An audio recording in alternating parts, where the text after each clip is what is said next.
Bonjour à tous, bonjour Edouard. Bonjour Marc. Bienvenue en tout cas pour ce webinaire spécial expertise au niveau de l'immobilier.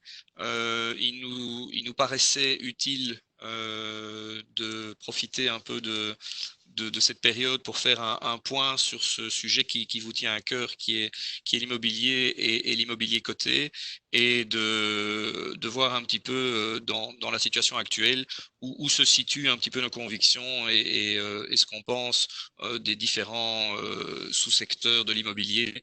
Et pour ça, il était utile de faire une petite réunion avec un expert en la matière. Donc, en ce qui me concerne, mon nom est Marc Compère, je suis rattaché à l'équipe commerciale du Private Banking Brabant Wallon, et c'est au nom de l'entièreté du Private Banking Wallonie que je vous souhaite la bienvenue pour ce webinaire. Je ferai office de modérateur, donc je rassemblerai vos questions que je poserai à l'orateur à la fin de son exposé. L'orateur du jour, c'est Édouard Rigaud, que vous connaissez peut-être, qui est un de nos gestionnaires de portefeuille et qui est surtout la personne qui est à la base de l'offre immobilière cotée au sein de la banque. Donc c'est autant dire que c'est la bonne personne pour parler de ce sujet aujourd'hui. Donc je remercie Édouard en tout cas pour son intervention d'aujourd'hui et d'avoir accepté de partager cette expertise immobilière. Juste un petit mot encore, vous connaissez la formule, vous êtes automatiquement en mute, caméra et audio, et vous avez la faculté de poser des questions ou de faire vos commentaires dans la rubrique chat ou Q&A qui se trouve à la gauche, droite de votre écran. Pardon. Je rassemblerai tout ça et je les poserai à Edouard à la fin de l'exposé. Voilà, Edouard, la parole est à toi et je souhaite à tout le monde une excellente conférence. Merci Marc. Effectivement, on va parler ici dans les minutes qui viennent d'une classe d'actifs. Tu l'as dit, hein, qui est assez centrale dans le patrimoine des ménages belges. L'objectif de la session sera donc à la fois de partager quelques observations sur le marché immobilier de manière globale, mais également d'échanger quelques considérations sur les particularités du marché immobilier belge.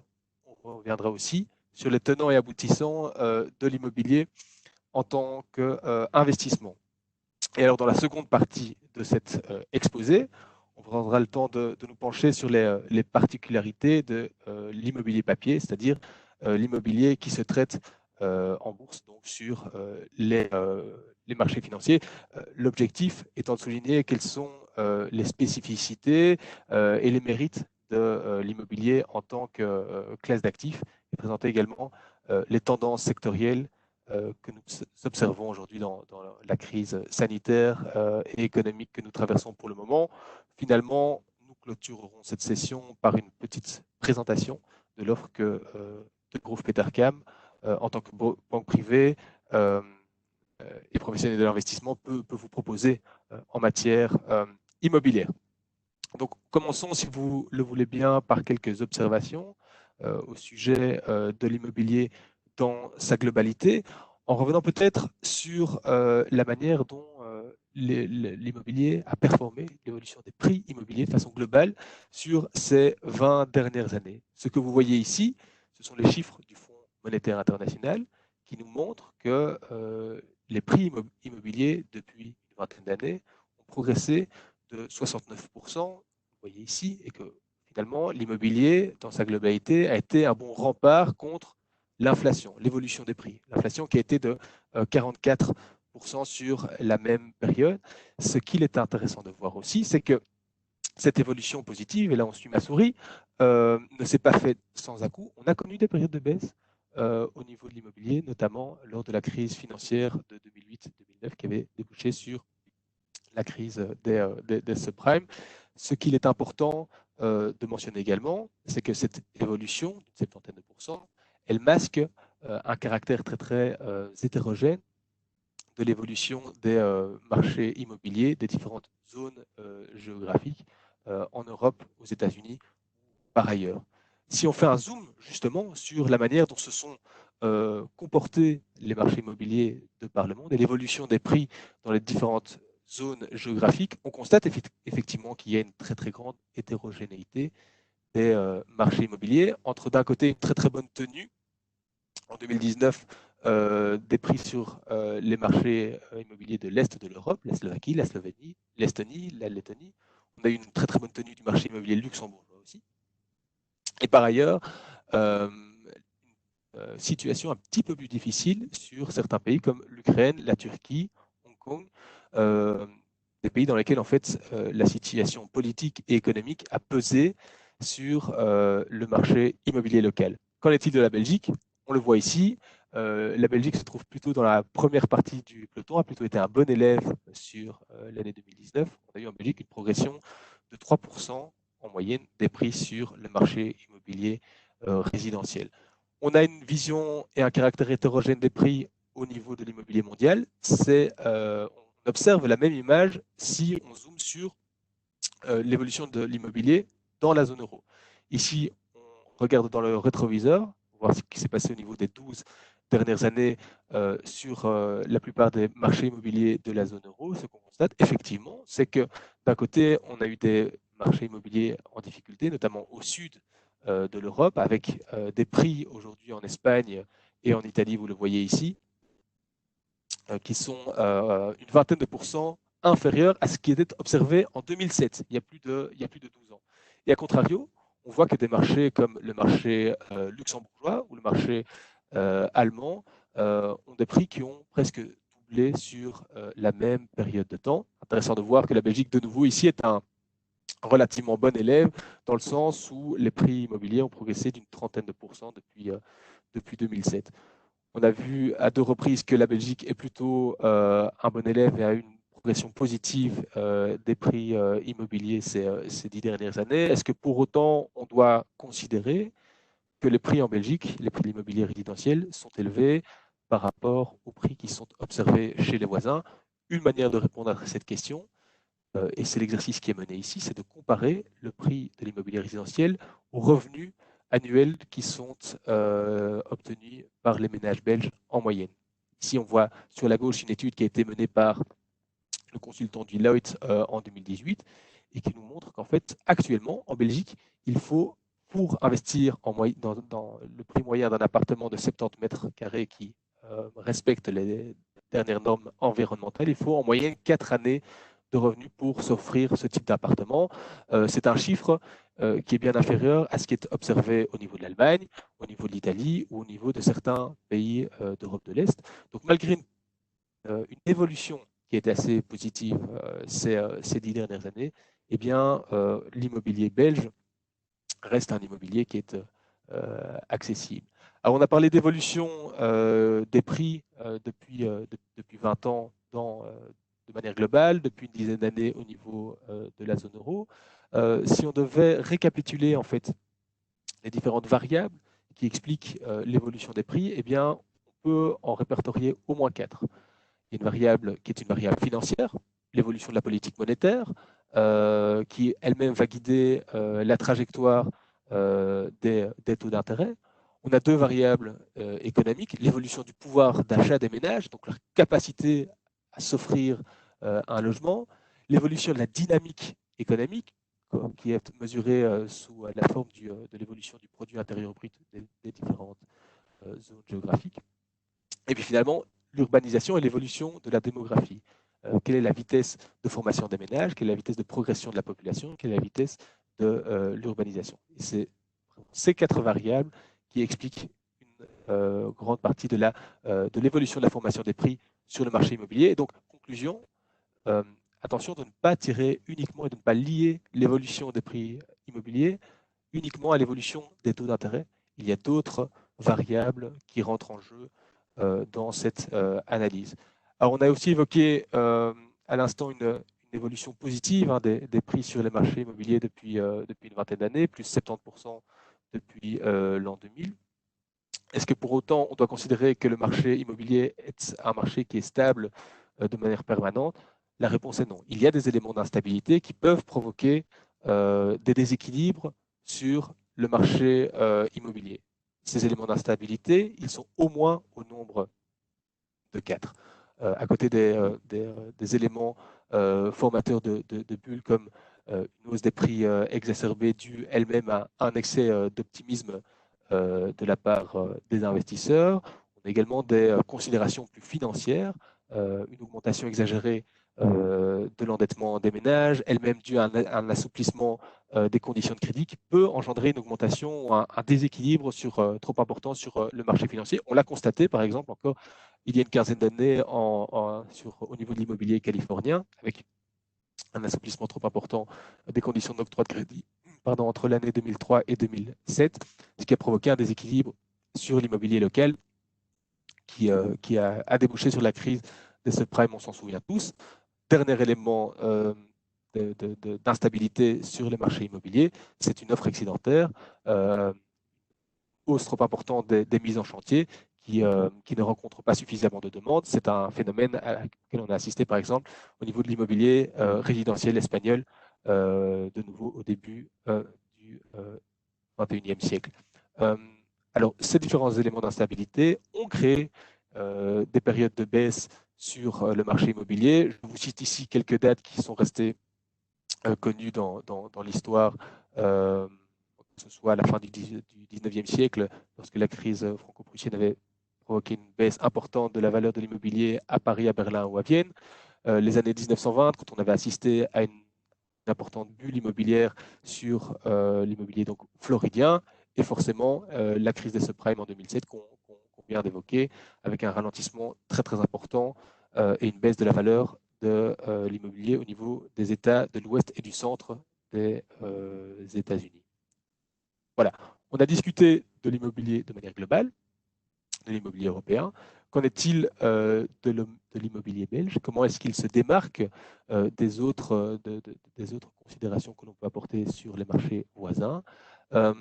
Tout d'abord, s'il y avait une chose à retenir au niveau immobilier en Belgique, eh bien, c'est la place que détient cet actif dans le patrimoine des ménages. Il y a un chiffre pour le montrer. C'est le chiffre que vous voyez ici sur la droite de ce slide. Aujourd'hui, 78% des ménages sont propriétaires de leur logement. C'est un chiffre bien plus élevé que la moyenne européenne, qui se situe à 58%. Pas étonnant, dès lors, de constater que la part de l'immobilier dans le patrimoine global des ménages est en augmentation continue ces dernières années. Vous voyez aujourd'hui, en fait, vous le voyez sur la gauche de ce graphe, aujourd'hui, 50% du patrimoine des ménages en Belgique est constitué d'immobilier. Donc aujourd'hui, on a une part qui est plus importante au niveau de l'immobilier que la part représentée par le patrimoine financier. Et ce rapport ne cesse d'évoluer depuis 25 ans, vous le voyez ici, en faveur de l'immobilier. Un petit bémol cependant, c'est que cette augmentation du poids de l'immobilier dans le patrimoine des ménages belges, il s'est fait au détriment d'une augmentation importante de l'endettement. L'endettement des ménages belges qui ne cesse d'augmenter depuis plus de 15 ans maintenant. L'endettement des ménages en Belgique qui a même dépassé en 2015 la moyenne qui est observée en zone euro. Alors on a dit que l'endettement, ça représentait une source d'instabilité pour le marché financier. Donc, autant vous dire qu'il s'agit d'un point d'attention très important pour les autorités garantes de la stabilité financière en Belgique. On a abordé l'évolution des prix au niveau du marché immobilier, une évolution des prix qui a été positive ces dernières années. Qu'en est-il de l'immobilier comme investissement et qu'en est-il au niveau du rendement qui sont observés aujourd'hui pour les investisseurs en immobilier, notamment en immobilier résidentiel? Tout d'abord, important de ne pas oublier forcément lorsqu'on aborde l'aspect de rendement, important d'aborder l'aspect des charges qui sont inhérentes à l'investissement en immobilier physique. Des charges qui sont de deux types, les charges fixes, le prix de l'achat du bien forcément, mais les droits d'enregistrement, les frais de notaire, la fiscalité, le précompte immobilier, et leurs charges récurrentes. Les frais de rénovation s'il y en a, l'assurance propriétaire, les charges, les frais d'entretien et les frais de gestion si vous faites appel à un prestataire de service. Ces frais au total sont estimés à entre 1,5 et 2%. Est-ce que c'est un chiffre qui est élevé? La réponse est oui. Si vous regardez ici sur ce slide qui nous est donné par le SPF Économie relayé par nos confrères de chez ING, le rendement locatif attendu en région bruxelloise pour des investissements résidentiels, ce rendement attendu il se situe entre 2,5 et 5%. À cela donc, il faut soustraire les charges dont on vient de tenir un mot. Donc, c'est important de garder à l'esprit toutes les composantes de rendement, que ce soit le rendement locatif, mais aussi les charges qu'il faut soustraire à ce rendement lorsqu'on se fait une évaluation du caractère attractif d'un investissement immobilier. Donc voilà pour ces quelques mots sur l'immobilier, je dirais, brique, l'immobilier physique. Je vous propose maintenant de passer à l'autre forme d'investissement en immobilier qui était encore relativement peu connue il y a quelques années, mais qui prend de l'ampleur de manière de plus en plus évidente depuis une vingtaine d'années. Je vais évidemment parler de l'immobilier papier, ou autrement dit l'immobilier investissable en bourse.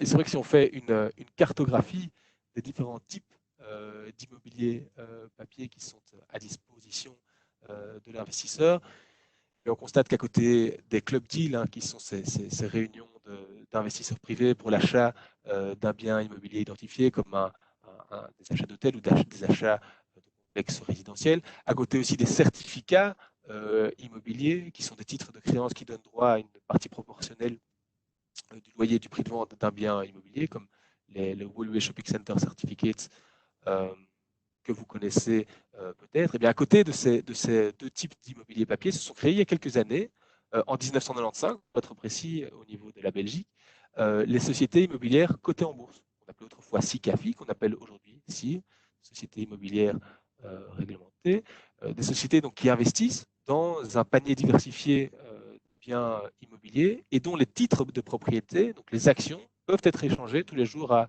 la bourse de Bruxelles. Je vous donne ici un exemple. La société Cofinimo, la première société immobilière cotée en Belgique, qui investit dans un panier d'immobilier de bureaux et également un panier d'immobilier et de logements de seigneurie. Alors, avec l'augmentation des mises en bourse de ce type de société, se sont au fur et à mesure créés aussi des fonds immobiliers qui eux-mêmes investissent dans un panier diversifié de sociétés immobilières cotées. Je vous cite aussi un exemple, le fonds Europe Real Estate Invest, qui est géré par nos collègues de Degroof Petercam Asset Management.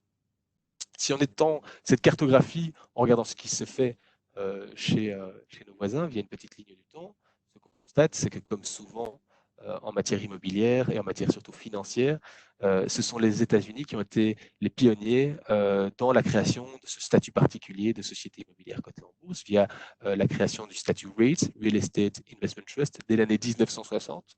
Un statut qui a été dupliqué au niveau des Pays-Bas dès l'année 1969, en Belgique en 1995, en France en 2003. Aujourd'hui, le statut de société immobilière cotée, il existe dans plus de 30 pays avec une valeur boursière totale supérieure à 2000 milliards de dollars.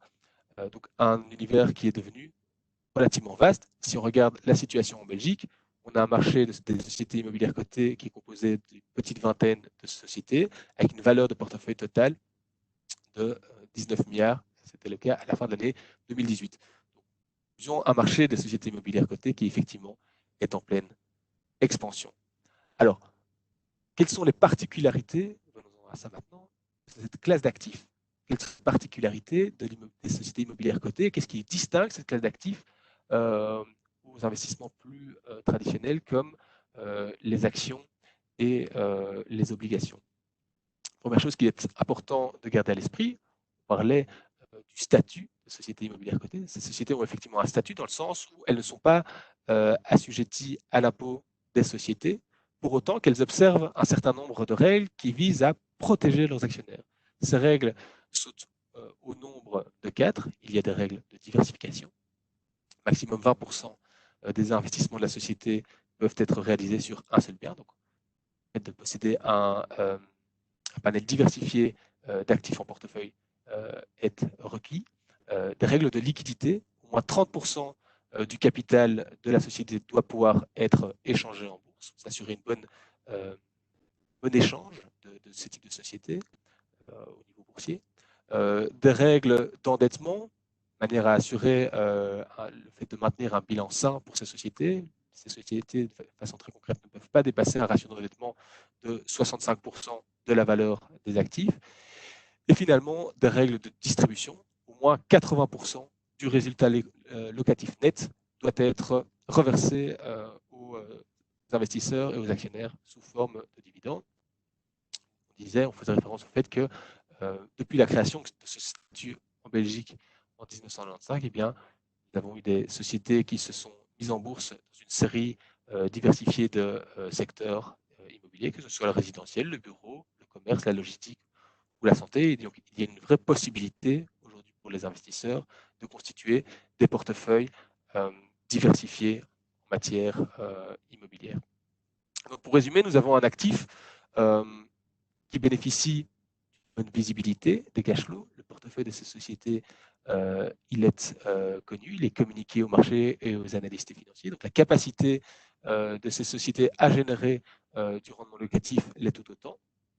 On a un actif qui offre un sain compromis entre performance et risque, un compromis hybride entre celui des obligations et celui des actions. On va revenir là-dessus dans un petit moment. Une diversité des actifs sous-jacents, on l'a dit, et finalement, on a un actif qui donne accès à l'immobilier au travers d'un véhicule liquide et qui peut être vendu facilement en bourse, qui n'impose pas forcément les lourdeurs propres à l'immobilier briqué. C'est vrai que le business model de ce type de société est relativement limpide. Ces groupes lèvent des capitaux en bourse, des capitaux qui leur servent à investir dans un panier diversifié d'actifs immobiliers. Les revenus locatifs eux-mêmes sont reversés à l'actionnaire sous forme de dividendes. Alors, je ferai référence au caractère hybride du couple risque-rendement des actifs immobiliers. C'est vrai que si on regarde les données historiques au niveau de la performance et du caractère variable de cette performance, ce qu'on appelle la volatilité, voilà ce que nous disent les données sur ces 50 dernières années. Ce qu'on observe, c'est qu'au niveau de la performance, sur l'axe ici, vous voyez que la performance immobilière annuelle a été effectivement relativement proche de ce qui était observé au niveau d'un environnement action. Cependant, la volatilité, donc le caractère variable, le caractère changeant de cette performance d'une année à une autre, a été relativement inférieur à celui des actions. En fait, au niveau de la volatilité, donc du risque, on est plus proche d'un investissement obligataire. Et donc, c'est vrai que si on regarde ce type de chart, on peut conclure que les investissements en immobilier coté offrent un rapport risque-rendement relativement sain. C'est du moins ce que nous montrent les données historiques. Alors, nous avons évoqué la possibilité d'investir de manière diversifiée dans une multitude de secteurs. Important forcément pour nous en tant que gestionnaire de garder un œil sur les tendances, les évolutions propres à chaque secteur, de manière à avoir une vision et à bâtir une composition sectorielle performante pour les portefeuilles. Donc, si on revient sur les performances des différents secteurs immobiliers sur ces 3 dernières années ou même sur ces 10 dernières années, on constate que le différentiel de performance de ces secteurs est assez important. D'un côté, l'immobilier commercial, dont la valeur ces 10 dernières années a baissé de près de 60% suite à la diminution de la demande de l'espace commercial lui-même étant le corollaire d'une augmentation des ventes par Internet et une diminution, stagnation des ventes via les réseaux physiques plus traditionnels.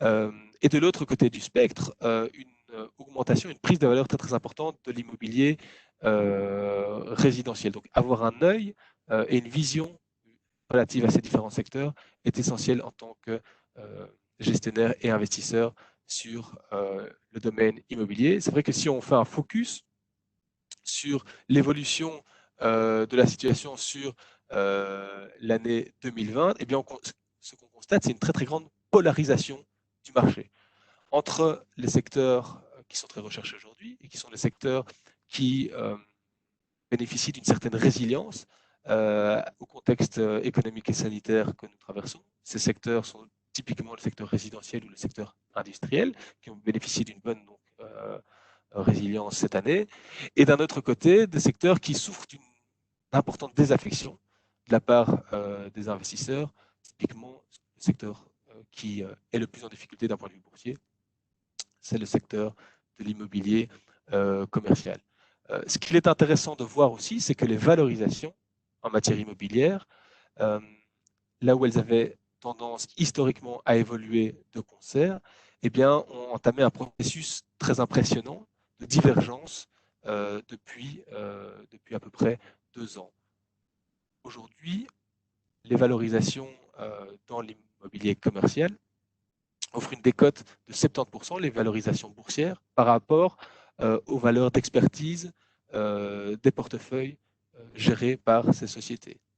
Un portefeuille géré par une société commerciale qui a une valeur de 100 euros, aujourd'hui vaut 30 euros en bourse. Donc, il y a une décote très très importante du marché vis-à-vis de ces sociétés. A contrario, les sociétés dans l'immobilier industriel qui profitent justement de la,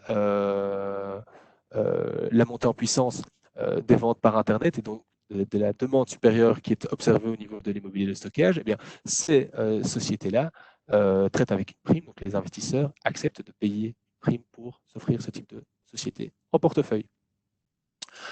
Voilà donc pour les considérations sur l'immobilier physique, sur l'immobilier papier.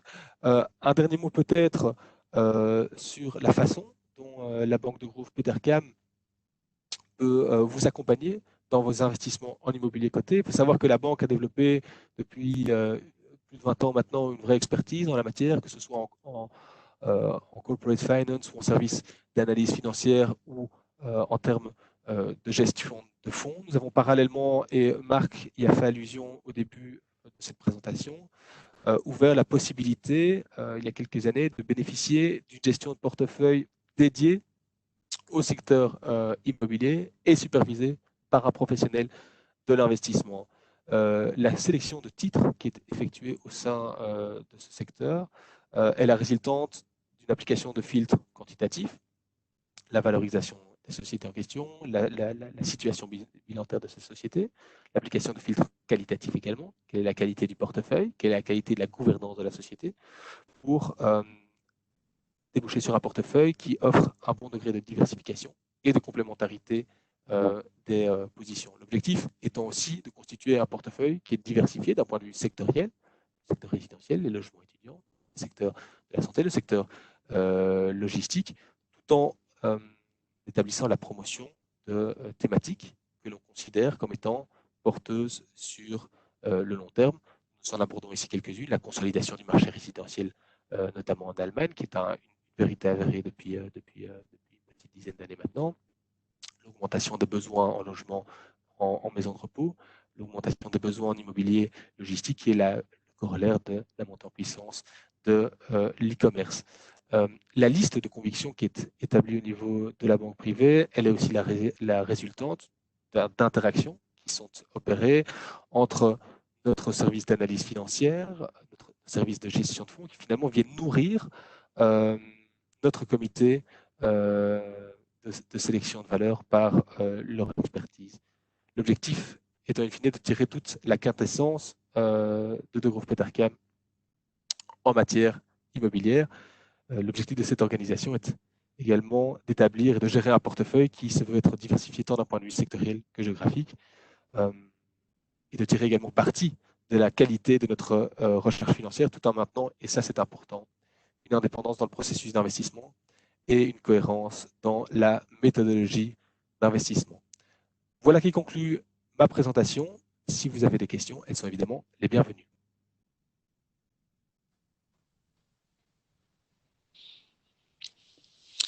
Voilà, donc n'hésitez pas à encore poser des questions à travers la rubrique chat et Q&A. Merci beaucoup, Edouard. C'était très très clair, didactique et bien synthétique. Donc on avait discuté effectivement du timing à respecter. Je pense que tu as été un orfèvre en la matière. Merci beaucoup. J'ai déjà une première question qui est lié un petit peu plus à l'actualité. Donc, je pense qu'on a bien compris les logiques de construction et de méthodologie et d'existence des sous-secteurs, mais dans la situation particulière qu'on a vécue, est-ce qu'il y a quelque chose à dire de particulier sur l'immobilier? Donc, je m'explique. Est-ce que quelque part, par rapport à la chute des indices d'action classiques, est-ce que l'immobilier qui avait cette tendance d'être un peu plus résilient l'immobilier a résisté de la même manière, moins bien, ou par rapport à la crise qu'on a connue en février-mars? Alors, on a connu au niveau de l'immobilier vraiment une année 2020 en 3 temps. Il y a eu le premier temps on oublie ce qui s'est passé sur le premier mois et demi de l'année. On se retrouve à la moitié du mois de février. Et là, on assiste à la chute généralisée des marchés. L'immobilier n'a pas spécialement été épargné par cette chute qui a emporté tous les actifs, même l'or, qui est pourtant considéré comme un actif plus résilient, a été emporté par cette chute généralisée. Donc, on avait assisté sur les tout premiers jours de baisse, pour être vraiment très très précis dans l'observation, à une meilleure résilience de l'immobilier, mais in fine, la vague a fini par emporter, la vague Covid a fini par remporter cette classe d'actifs également. Première phase. Deuxième phase, le rebond qui, de nouveau ici, entraîne l'immobilier dans sa généralité, mais aussi tous les sous-secteurs, donc aussi bien l'immobilier logistique que l'immobilier de commerce. Ici, je fais vraiment le grand écart entre un immobilier qui est considéré comme bénéficiant de la crise et un type d'immobilier qui pourrait plus en souffrir à terme. Et là, maintenant, on se retrouve dans une troisième phase de marché dans laquelle il y a un plus grand discernement qui est observé par les investisseurs entre d'un côté ces thématiques qui sont plus résilientes, l'immobilier résidentiel, l'immobilier logistique, et les thématiques qui vont se retrouver plus en difficulté à terme. Et donc vous voyez en très très grande variabilité des performances secteur par secteur. Donc j'essaie de donner ici un petit peu plus de granularité parce que c'est vrai que l'image, si on regarde la tenue de l'immobilier de façon générale, est différente de l'image si on fait vraiment le zoom secteur par secteur. Donc ici de nouveau, une polarisation des marchés entre certains secteurs qui sont très recherchés et certains secteurs qui souffrent d'une très très grande désaffection. D'accord, oui. Alors quand on rentre dans le détail secteur par secteur, on a mentionné, mais ça ça commençait à exister déjà même avant la crise, une forte désaffection de l'immobilier commercial et donc une réalité aujourd'hui assez décotée. Est-ce qu'on peut en déduire que c'est d'un point de vue valorisation, c'est un bon investissement? Est-ce que c'est un bon moment pour investir dans ce sous-secteur ou au contraire, il faut rester prudent par rapport à la suite à apporter à ce secteur-là? Oui. Alors, c'est clair qu'il s'agit d'un secteur qui est à risque. Il y a clairement une baisse des fréquentations des centres commerciaux qui est avérée, relayée aujourd'hui par le discours des sociétés qui sont actives en la matière.